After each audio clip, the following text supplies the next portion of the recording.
Okay, hello, my name is Abdimalik. Welcome. Today I wanted to show you guys how you can create proxies within Adobe Premiere. Okay, let's jump right in. Right now I'm here working on a wedding video, a cultural wedding video. So I wanted to create proxies for this footage right here. All you do is select the footage that you're trying to create proxies for. You can create one or two, it doesn't matter how many, and then you right click. Once you right click, you go to proxy right here, okay? And then you should see all these options. What you want to do is click on create proxies, and then you select, yours might be at H.264.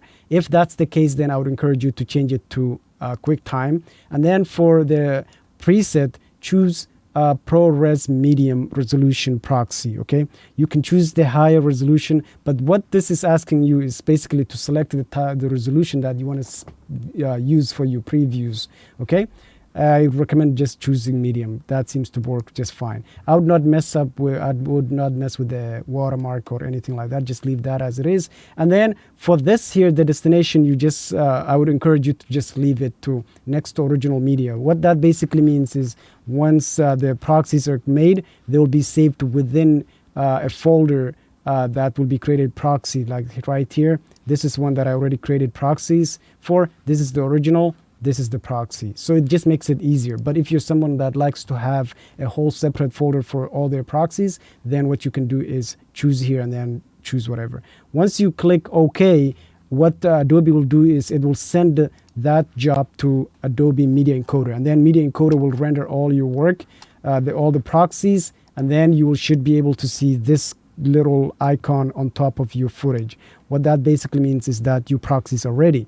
And then once you see that, you should also see this here, toggle proxies. If you don't see this here, you can simply go to this plus button, and then you should find it here. It's right here. You just click and hold and then drag it here and then hit OK. Once you do that, you should be able to see this toggle proxy icon. Okay, one thing that's basically as simple as that to create proxies.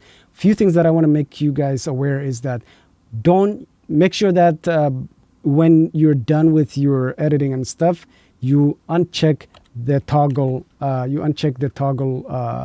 proxy icon. Okay, make sure it's all grayed out. And also, while you're editing in proxy, please don't color code. Don't waste your time color coding while the proxies are on, because that's just not gonna come out the way you want, because the proxies are not meant for that. Okay, your color coding is not going to come out like you want it to. And also there are certain effects that you don't want to add while you are using the proxies. I highly encourage you to look into that. I wanted to keep this video short. If you want in-depth information about proxies, I highly encourage you to watch other videos that have that information. This one was supposed to be just showing you guys how to create it. I hope you found this video helpful. If you did, please consider subscribing to the channel and giving this video a thumbs up for more straight to the point tutorials. Okay, peace out.